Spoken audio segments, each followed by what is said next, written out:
Hello guys, welcome to my channel. तो आज की हमारी स्टोरी बहुत ही इंटरेस्टिंग होने वाली है और ऐसी मूवी आपने कभी नहीं देखी होगी, तो एंड तक वीडियो को ज़रूर देखना। इस स्टोरी के 5 मेन कैरेक्टर्स हैं। पहले है चीफ को, जिन्हें सब ज़ॉम्बी कहते हैं क्योंकि उन्हें काफ़ी बार चोटें लग चुकी थी पर वो नहीं मरे। दूसरे नंबर पर आती हैं डिटेक्टिव जांग, जो एक किक बॉक्सिंग की चैंपियन रह चुकी हैं। तीसरे नंबर पे आते हैं डिटेक्टिव जंग हो, जो मिलिट्री में थे और इलाइट यूडी टीम के मेंबर भी, और काफ़ी लोगों को मार चुके थे। चौथे नंबर पर आते हैं डिटेक्टिव मा, जो साउथ कोरियन जूडो टीम में थे। And last and the fifth member is detective जाए होन, जो एक न्यूबॉय हैं और अपने स्कूल में बेसबॉल के स्टार भी थे। मूवी की स्टार्टिंग में हमें 4 गैमलर्स दिखाए जाते हैं जो आपस में बातें कर रहे होते हैं, और बाहर विंडो पर डिटेक्टिव जांग और चीफ को लटके होते हैं जो उसे पकड़ने आए थे। पर वो गैमलर खिड़की से कूदकर वहाँ से भाग जाता है, तो ये सारे डिटेक्टिव्स उसका पीछा करते हैं। तभी डिटेक्टिव माउस गैमलर को अपने स्कूटर से गिरा देते हैं, पर वो गैमलर डिटेक्टिव को शॉक देकर वहाँ से भाग जाता है और एक बस से टकरा जाता है, जिसके बाद बहुत सारी कार्स एक दूसरे से टकरा जाती है और काफ़ी लोगों का नुकसान हो जाता है। इसके बाद हमें पुलिस सुपरिटेंडेंट दिखाए जाते हैं जो इन सब पर बहुत गुस्सा करते हैं और इन्हें बताते हैं कि एक यंगर ऑफिसर चोई को प्रमोट करके कैप्टन बना दिया गया है, और इसके बाद वो उन्हें अपने ऑफिस से बाहर निकाल देते हैं। उसके बाद हम कैप्टन चोई को देखते हैं जिन्हें प्रमोट किया गया था।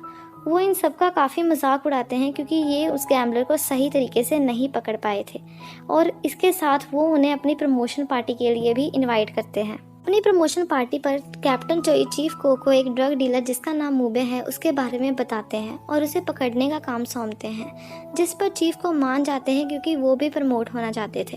तो अब ये पांचों डिटेक्टिव्स उस गैंग पर नज़र रख रहे थे, पर एक लेडी उन्हें स्टॉकर समझकर पुलिस को बुला लेती है। अब ये सारे डिटेक्टिव सारा दिन एक चिकन रेस्टोरेंट में बैठे रहते थे और वहाँ से सामने की बिल्डिंग पर नज़र रखते थे क्योंकि वहाँ पर मूबे का सारा गैंग रहता था। तो इस बिल्डिंग के अंदर जाने के लिए वो इस रेस्टोरेंट के ऑनर से डिलीवरी मैन की जॉब मांगते हैं, पर वो ऑनर इन्हें बताता है कि वो कुछ ही दिनों में ये रेस्टोरेंट बेचने वाला है, जिस पर वो सब बहुत ज़्यादा डिसअपॉइंट हो जाते हैं।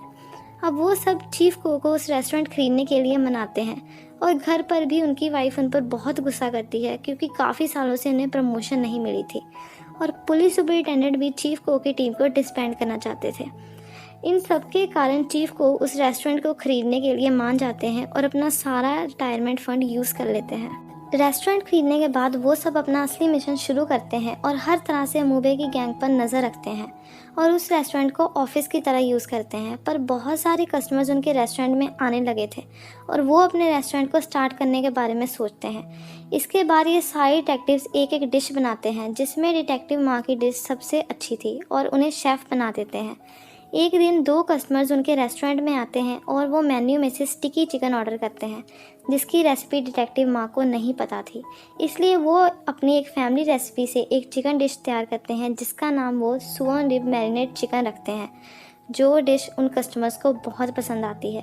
इसके बाद उनका रेस्टोरेंट बहुत ग्रो करने लगता है और सारा दिन कस्टमर्स की लाइन लगी रहती है, जिसके कारण डिटेक्टिव जंग उन पर बहुत गुस्सा करते हैं क्योंकि उन सबका ध्यान अपने असली मिशन से हट रहा था। अब एक नेशनल टीवी प्रोड्यूसर इनके रेस्टोरेंट में आता है जो इनके रेस्टोरेंट को अपने शो पर दिखाना चाहता था, पर चीफ को उसे रेस्टोरेंट से बाहर निकाल देते हैं। अब मूबे अपने मैनेजर जंग को एक मिडलमैन लाने के लिए कह रहा था ताकि वो अपनी ड्रग्स को ज़्यादा से ज़्यादा सप्लाई कर सके।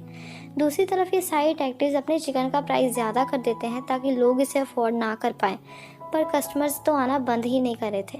ऐसे ही और दिन बीत जाते हैं और इन्हें फिर सामने की बिल्डिंग से चिकन का ऑर्डर आता है, जिस पर ये सब बहुत खुश हो जाते हैं क्योंकि ये इस चीज़ का काफ़ी देर से इंतज़ार कर रहे थे। फिर वो सब उस गैंग को पकड़ने की पूरी तैयारी कर लेते हैं, पर जैसे ही चीफ को वहाँ पहुँचते हैं तो एक लेडी वहाँ का दरवाज़ा खोलती है और उन्हें बताती है कि ये लोग अब यहाँ पर नहीं रहते और काफ़ी दिन पहले यहाँ से चले गए हैं। इसके कारण अब इन सारे डिटेक्टिव्स का ये मिशन फेल हो गया था और चीफ को सस्पेंड कर दिया जाए। दूसरी तरफ मूबे अपने टेलीविज़न पर इन्हीं डिटेक्टिव्स के चिकन रेस्टोरेंट की न्यूज़ देख रहा होता है, जिसमें वो नेशनल टीवी प्रोड्यूसर इनके रेस्टोरेंट की काफ़ी बेइज्जती करता है क्योंकि चीफ को ने उसे रेस्टोरेंट से बाहर निकाल दिया था। जिस पर मूबे का मैनेजर जंग मूबे को आइडिया देता है कि हम इनके ब्रांड से ड्रग सप्लाई कर सकते हैं, जिस पर मूबे मान जाता है। उसके बाद मूबे का मैनेजर जंग इनके रेस्टोरेंट में आता है और इनके ब्रांड पर एक नेशन वाइड फ्रेंचाइज ओपन करने का ऑफर देता है, जिस पे ये सारे डिटेक्टिव्स मान जाते हैं। इस सीन में मूबे एक आदमी के पास जाता है जिसका नाम टेड चांग था और वो भी एक ड्रग डीलर था, पर मुबे ने उसे धोखा दिया था। उनके बीच काफ़ी बातचीत होती है और वो दोनों आपस में एक डील करते हैं। अब हमें फ्रेंचाइजीज दिखाई जाती हैं जिसमें कुछ एम्प्लॉयज़ आपस में लड़ रहे होते हैं और कुछ तो कस्टमर से मिसबिहेव करते हैं और उन्हें डरा के वहाँ से भगा देते हैं। जब चीफ को इस बात का पता चलता है तो वो मैनेजर जंग के पास जाता है और उसे फ्रेंचाइज बंद करवाने की वार्निंग देता है। इसके बाद ये सारे डिटेक्टिव फ्रेंचाइज पर नज़र रखने का प्लान बनाते हैं और आपस में सारा काम बांट लेते हैं। अब चीफ को डिटेक्टिव जंग हर एक कस्टमर के पास जाते हैं और ऑर्डर चेक करते हैं, जिसमें से एक कस्टमर की बुरी हालत देखकर चीफ को इन फ्रेंचाइजीज पर शक हो जाता है। ऐसे ही डिटेक्टिव माँ एक फ्रेंचाइज में जाते हैं और वहाँ के गुंडों को उन पर शक हो जाता है और वो डिटेक्टिव माँ के सर पर मारकर उन्हें बेहोश कर देते हैं और एक जगह पर ले जाकर बंद कर देते हैं, जिसके बाद उन्हें उनके पास उनका डिटेक्टिव बैच मिलता है। दूसरी तरफ फ्रेंचाइजीज की ऐसी हालत देखकर डिटेक्टिव्स को मुबे और टेड चांग पर शक होता है, इसलिए वो मैनेजर जंग के ऑफिस में जाते हैं, पर वो लोग वहाँ पर नहीं होते। इसके बाद डिटेक्टिव जांग को डिटेक्टिव माँ के फ़ोन से वीडियो कॉल आती है, जिससे वो लोग डिटेक्टिव माँ की लोकेशन को ट्रेस कर लेते हैं और वहाँ से निकल जाते हैं। पर उसके पहले ही डिटेक्टिव माँ उन सभी गुंडों को पीटकर वहाँ से भागकर एक ट्रक के पीछे चढ़ जाते हैं जो मुबे और टेड चैंग के पास जा रहा था। इसके बाद वो वहाँ पर पहुँचकर बाकी डिटेक्टिव्स को अपनी लोकेशन के बारे में मैसेज करते हैं। अब डिटेक्टिव माँ तो वहाँ पर अकेले होते हैं, इसलिए वो काफ़ी सोचने के बाद अपने मोबाइल से पुलिस सायरन की साउंड बजाते हैं, जिसके कारण टेड चांग को लगता है कि मुबे ने उसे फिर से धोखा दिया है और वो दोनों गैंग आपस में लड़ने लगते हैं, जिसके बीच बाकी डिटेक्टिव भी वहाँ पहुँच जाते हैं और चीफ को कैप्टन चोई को भी अपनी लोकेशन का मैसेज भेज देते हैं ताकि वो भी वहाँ पर पहुँच जाएँ। इसके बाद ये सब आपस में बहुत लड़ते हैं और ये पाँचों डिटेक्टिव्स उन गुंडों को बहुत मारते हैं। मौका देखते ही मुबे वहाँ से सारा पैसा लेकर भाग रहा था और चीफ को उसके पीछे उसे रोकने चाहते हैं, पर वो वहाँ से बोट लेकर जा चुका था। थोड़ी दूर जाते ही उसे बोट में चीफ को दिखते हैं और वो दोनों आपस में बहुत लड़ते हैं। काफ़ी फाइट के बाद चीफ को जीत जाते हैं। इसी तरह ये सारे डिटेक्टिव्स अपने मिशन में सक्सेसफुल हो जाते हैं। इसी बीच डिटेक्टिव माँ और डिटेक्टिव जांग को भी एक दूसरे से प्यार हो जाता है।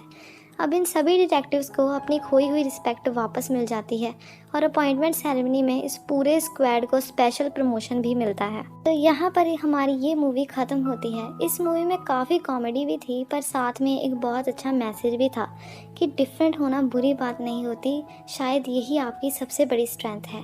ये मूवी साल 2019 में रिलीज़ हुई थी और साउथ कोरिया की one of the most successful movies में से एक है, क्योंकि सिर्फ 15 दिनों में इस मूवी की 10 मिलियन से ज़्यादा टिकट सेल हुई थी। I hope you really like my video and if you do तो लाइक, कमेंट एंड शेयर करना मत भूलना और मेरे चैनल को सब्सक्राइब भी कर लीजिए। Bye bye, see you again.